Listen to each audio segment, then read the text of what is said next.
बहुत समय पहले की बात है। दो सगे भाई थे, जाति से ब्राह्मण पर थे, बिल्कुल कंगाल और दरिद्र। पढ़ाई लिखाई भी ना के बराबर ही की थी, या यूं कहे बहुत कम। एक दिन अपनी कंगाली से तंग आकर दोनों धन कमाने का फैसला कर घर से निकल चले। चलते चलते समुद्र किनारे एक बस्ती दिखाई दी तो दोनों ने वहीं रुकने का फैसला किया। समुद्र किनारे बसी उस बस्ती में सबसे ज्यादा घर मछुआरों के थे। सोचा क्यों ना यही रुककर इन मछुआरों को बेवकूफ बना धन कूटा जाए। दोनों का पहनावा और जाति से ब्राह्मण होने के कारण दोनों ने बड़ी ऊंची पगड़ी, भव्य तिलक और पोथियों की बड़ी बड़ी गठरी ली हुई थी। थोड़े ही समय में दोनों ने अपने को ज्योतिषी बताकर प्रसिद्ध कर लिया। अब वे दोनों मंत्र तंत्र झाड़ फूंक करते और उन अनपढ़ सीधे श्रद्धालु मछुआरों को खूब ठगते। कुछ ही दिनों में उनके पास पर्याप्त धन हो गया तो सोचा अब घर चलना चाहिए। दोनों जब घर लौटने लगे तब उनके पास उनके कमाए धन के रूप में सोने की मोहरों से भरी थैली थी। मोहरों की थैली को बारी बारी से वे अपने पास रखते,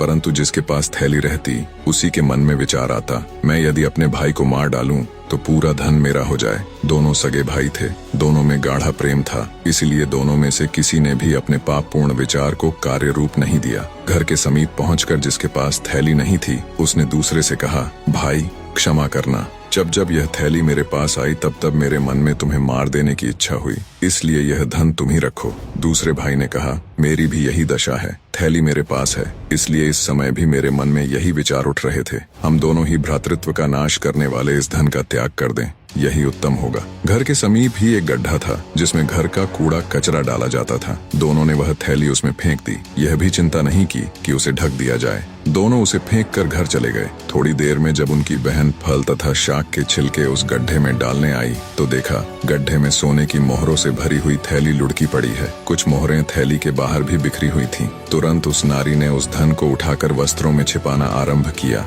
जिससे रात्रि में अपने पति के पास उसे भेज सके। आप कूड़े के गड्ढे में क्या कर रही हैं? दोनों भाइयों में से एक की स्त्री किसी काम से घर से बाहर निकली और अपनी ननद को कूड़े के गड्ढे में कुछ करते देख उसके पास पहुंचकर पूछने लगी। ननद ने समझा कि भाभी ने मोहरें देख ली हैं। हाथ में फल काटने की छुरी थी ही उसने उसे भाभी के पेट में भोंक दिया। छुरी लगने से एक चीत्कार की घायल स्त्री ने। उस चीत्कार को सुनकर उसका पति दौड़ा आया। बहन घबराकर भागने लगी तो उसकी बगल में दबी थैली नीचे गिर पड़ी। अब बहन को कुछ और नहीं सूझा, उसने वह छुरी अपने पेट में भी मार ली। भैया, पाप से कमाए इस धन के फेंक देने पर भी इसने इतना अनर्थ किया, दौड़कर आए दूसरे भाई ने कहा और सिर पकड़कर वहीं बैठ गया। निष्कर्ष, इस कहानी के ब्राह्मण भाइयों ने अपने लोभ और लालच को नियंत्रित कर अपने पापपूर्ण विचारों को पहचान कर उस धन का त्याग किया, जो एक सराहनीय कदम था। परंतु फिर भी इस धन ने उनके परिवार में अनर्थ और दुख को जन्म दिया। अंततः सच्ची शांति और संतोष केवल उस धन में है जो सही और नैतिक तरीकों से कमाया गया हो। धन का उपयोग भी जिम्मेदारी और सच्चाई के साथ होना चाहिए। निष्ठा और सत्यनिष्ठा ही